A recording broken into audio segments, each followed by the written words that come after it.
Hi Hind everyone. Welcome to my YouTube channel which is Explore Yourself, Banking and General Knowledge etc.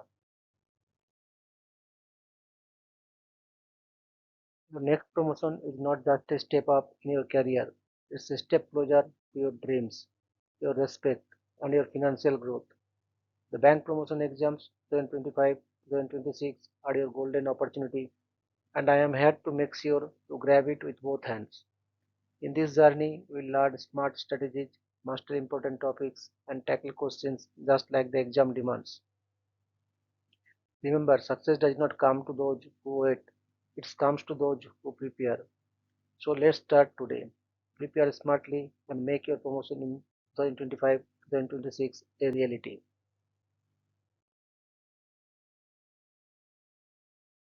Welcome to part 14 of my Path to the Corner Office 2025-2026 series, where we break down real bank promotion exam questions and give you clear, practical sample answers about case studies and group discussions to help you climb the career ladder faster. With some case studies. Previous case studies link available in description.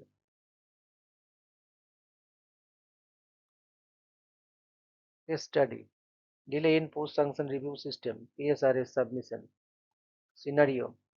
The General Manager of the Central Zone notices that Metropolis branch has not submitted its PSRS statements for the months of April, May and June 2025.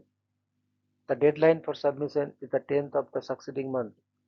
It is now July 25, 2025. Question. What action must the Zonal Manager initiate as per the revised credit monitoring policy? Solution. As per circular, the Zonal Manager must take the following graded actions. For 30 days delay after May 10 for April PSRS, a warning letter should have been issued to the branch head of Metropolis branch. For 60 days delay after June 10 for April PSRS, an explanation should have been called for from the branch head. For 90 days delay after July 10 for April PSRS, the Zonal Manager must now examine seizing the sanctioning power of Metropolis branch and will initiate disciplinary action against the branch head.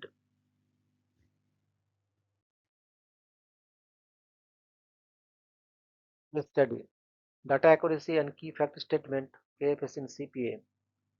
Scenario. A credit process officer CPO is conducting a CPA2 for a new MSME loan of rupees 60 lakhs at Greenfield branch. The branch manager informs the CPO that the key fact statement KFS has been given to the borrower but is not yet signed. Question. What should the CPO do and what are the implications for disbursement? Solution.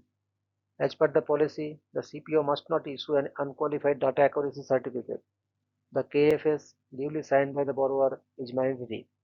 Disbursement for accounts with limits of rupees 50 lakhs and above can only be allowed after the data accuracy certificate issued by the CPO, which includes confirmations of the signed KFS, is vetted by the in charge of the credit department at the zonal office.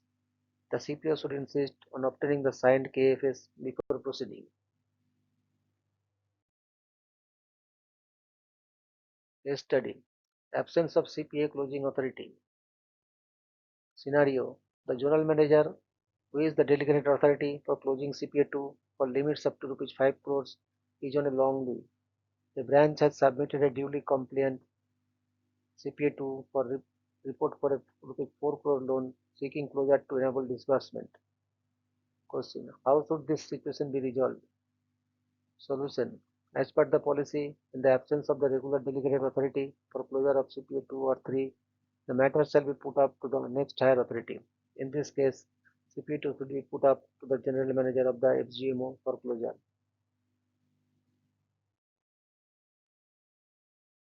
Case study. Stock audit allotment to an ASM firm. Scenario. ABC and Company, a Category 1 CA firm, is already engaged for 2 ASM assignments with the bank. The GMFGMO is considering them for stock audit assignments as well. Question. Is this permissible? What are the limits as per the new policy? Solution. Yes, this is permissible as per circular. Agencies for specialized monitoring engaged with the bank may also be allotted stock audits. However, no CA firm shall be allotted more than 3 assignments of ASM and stock audits put together in a year. Since ABC and Company already has 2 ASM assignments, they can be allotted only one stock audit or one more ASM in this financial year. A study, early warning signal, EWS and red flagging. Scenario, the tech-based EWS system generates an alert for XYZ Private Limited exposure rupees 10 crores with a risk score of 95. The account is standard, but the score is critical. Question, what is the immediate course of actions for the credit monitoring department in the general office?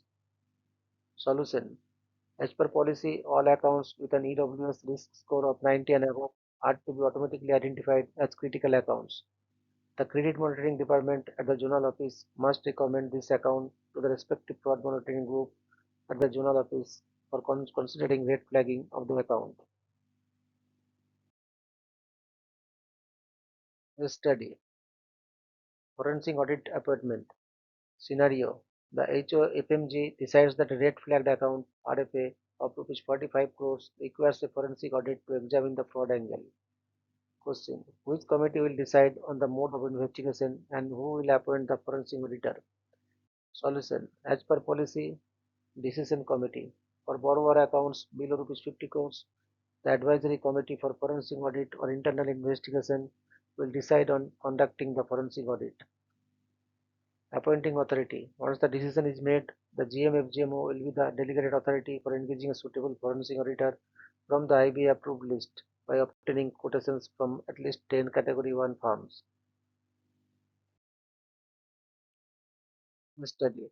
So cause notice in fraud examination. Scenario, bank is examining a borrower account for fraud. The internal investigation is complete and the so cause notice needs to be issued. Question, what is the minimum time that must be provided to the borrower or promoters to submit their response as per the revised RBI guidelines incorporated in the policy? Solution, as per policy, after the issuance of the so cause notice, a reasonable time of not less than 21 days shall be provided to the entities promoters for submission of their response. This is an increase from the previous 15 days.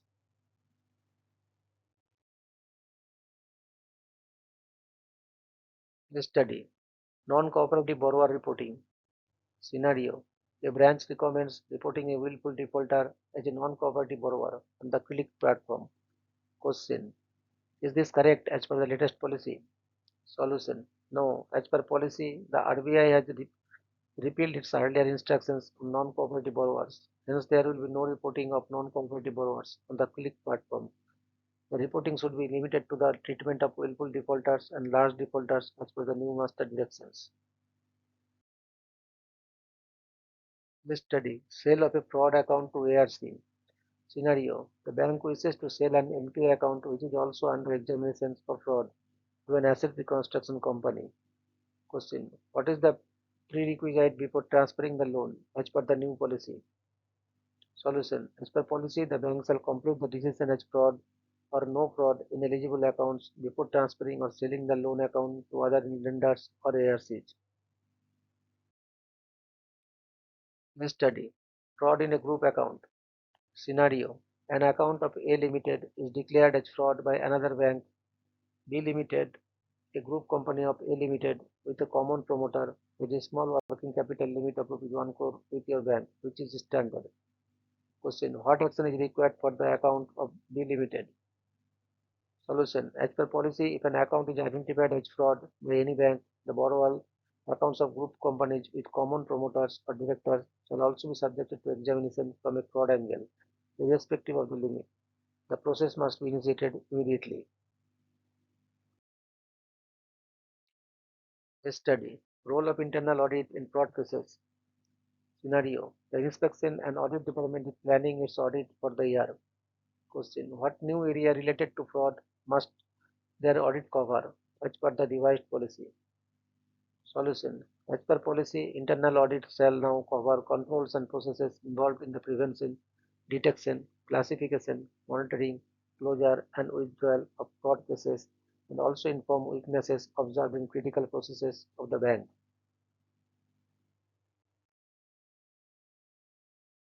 Study. Agreement with third-party service providers. Scenario. The bank is appointing a new valuer for collateral assessment. Question. What clause must be incorporated in the agreement with the valuer as a fraud prevention measure? Solution. As per policy, the bank must incorporate necessary terms and conditions in agreements with third-party service providers to hold them accountable in situations where willful negligence or malpractice by them is found to be a causative factor for fraud. Study. Penal measure after fraud declaration. Scenario. The borrower, MS Cheat and Sons, is classified and reported as fraud. They have now fully repaid the defrauded amount for 3 years. Question. Can the bank consider a fresh loan application from them? Solution. As per policy, persons or entities classified as fraud are debarred from raising funds from financial entities for a period of 5 years from the date of full repayment. Since only 3 years have passed, the entity remains debarred. After 5 years, it is the bank's commercial discretion to entertain or decline such requests. Study. Resolution of a fraud account under IBC. Scenario. A company, Quality Projects Limited, was classified as fraud.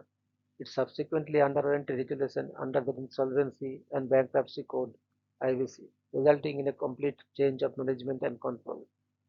Question. What is the impact on the fraud classification and the associated penal measures? Solution. As per policy, the bank shall examine whether the entity should continue to be classified as fraud after the implementation of the resolution plan. The penal measures shall not apply to the new entity with changed management. However, criminal action continues against the erstwhile promoters. Study. Reporting of pending RFA classification. Scenario. Several red flagged accounts RFAs have been pending classification as fraud or no fraud for varying periods. Question. To which committees must these pending reports be submitted and what frequency? Solution. As per policy, a report on RFA marked accounts pending beyond 180 days and less than 180 days must be reported to the Risk Management Committee quarterly. A report on RFA marked accounts pending beyond 180 days must also be reported to the Special Committee of the Board for monitoring and follow-up of frauds quarterly. Study. Timeline for fraud classification. Scenario. An account is reported as RFA on the Click platform on January 1, 2026. Question. What is the maximum timeline to complete the classification of the account as fraud or removal of the red flag status? Solution. As per policy, the entire process of classification of the account as fraud or removal of red flag status shall ordinarily be completed within 180 days from the first reporting of the account with RFA on the Click platform, that is by June 30, 2026. Study. Asset classification. Loss asset. Scenario. An NPA account has not had its primary security immovable property revalued for the last 4 years. The system currently classified it as doubtful too. Question. What should be the asset classification as per the system level check now implemented? Solution.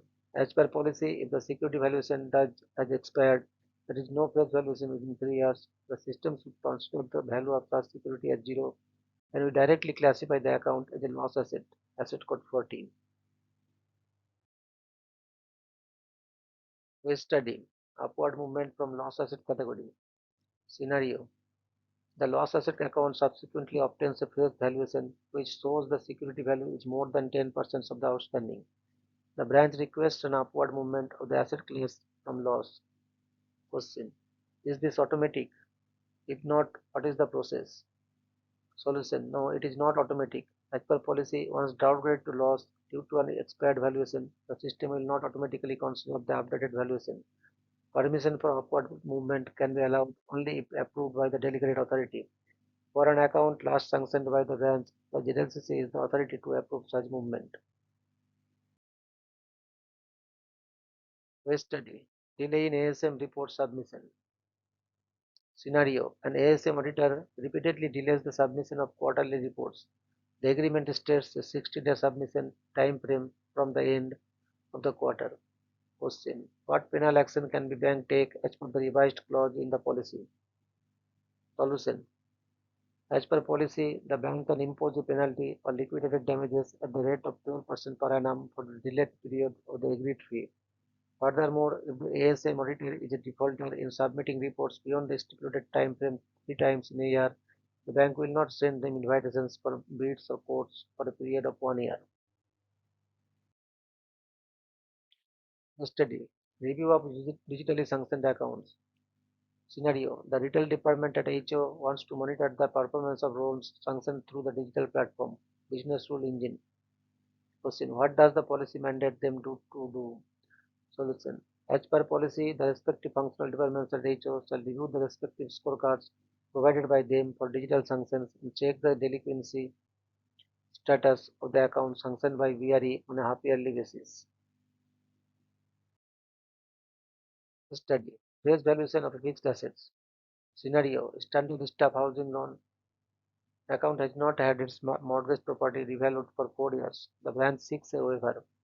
Question. Is a waiver possible? In what and under what guidelines? Solution. Yes, a waiver is possible. As per policy, a waiver exemptions is obtaining face valuation every 3 years for standard accounts or staff accounts. The relevant guidelines issued by the functional governments from time to time have to be compiled with the study. Zonal Collection Center focus.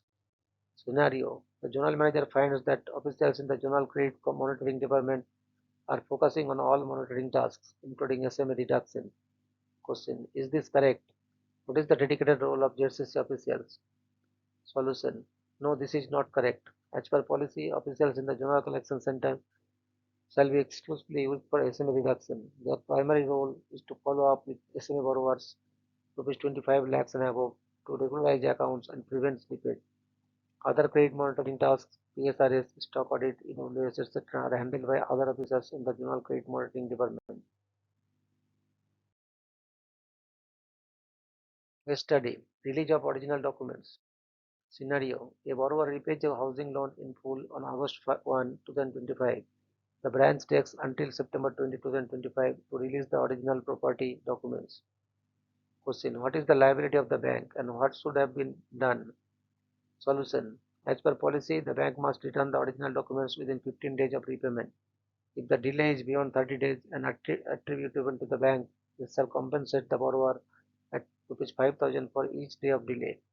Here the delay is 36 days beyond the 15-day window or 21 days beyond the 30-day grace period, depending on interpretation. The bank is liable for a significant penalty and the branch must be held accountable. Study. Opening a current account. Scenario. A corporate borrower, PQR Limited, has an aggregate exposure of rupees 75 crores from the banking system. Your bank's exposure is rupees 6 crores, 8%. The borrower wants to open a current account with your bank. Question. Can your bank open the current account? Solution. As per policy, for borrowers with aggregate exposure of 5 crore or more, the current account can be opened only with a bank that has at least 10% of the aggregate exposure. Since your bank's exposure is only 8%, you cannot open the current account. The borrower can only open a collection account, and funds must be remitted within 2 working days to the CC or CDOD account maintained with the bank that has the highest exposure among CCOD providers. Case study. Loan against TDR exceeding value. Scenario. A loan against a term deposit receipt has an outstanding that now exceeds the maturity value, principal plus accrued interest of the TDR. Question. What is the immediate action required from the branch? Solution. As per policy, the branch must send a notice to the borrower to regularize the account within 15 days. If not regularized, interest on the clean or unsecured portion should be charged at the higher rate applicable to the clean advances. Once the loan requires the maturity value and the borrower cannot repay, the pledged deposit must be appropriated towards the outstanding. Study. Risk Management Group (QRAM). Scenario. A credit proposal of rupees 55 crores needs to be cleared by the Risk Management Group at HO. The DGM of CRMD, convener, and the DGM of RMD are present. The third member present is an AGM from the Recovery Department as the DGM on leave. Question. Is the quorum for the RMG meeting valid? Solution. Yes, as per policy, the quorum is 3 members CRMD and RMD are two mandatory members. The condition that minimum two DGMs must be present is made by the DGMs from CRMD and RMD. The third member can be an AGM from another vertical if the permanent DGM is not available. Yesterday, critical amount and SMA2. Scenario: a cash credit account slips into SMA2 due to continuous excess beyond the drawing power for 75 days.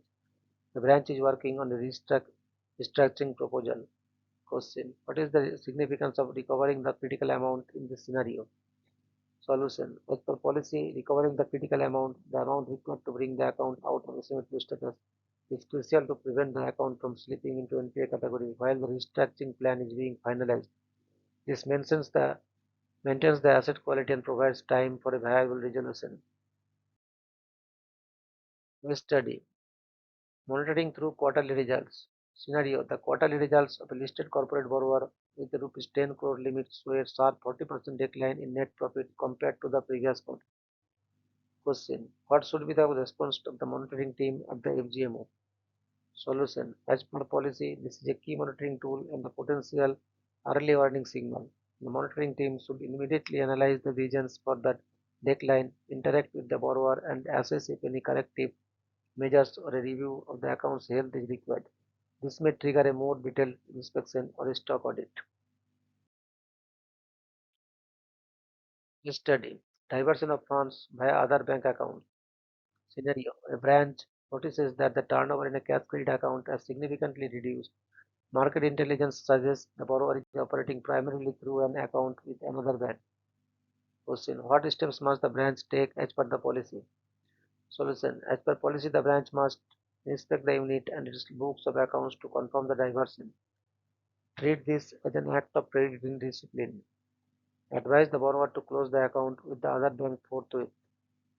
Take up the matter with the other bank, informing them of the credit facilities enjoyed by the borrower as per RBI guidelines on current account opening. Consider distributing higher margins or reducing limits as a preventive measure. Thank you very much for your patience. Request for like, subscribe, and share.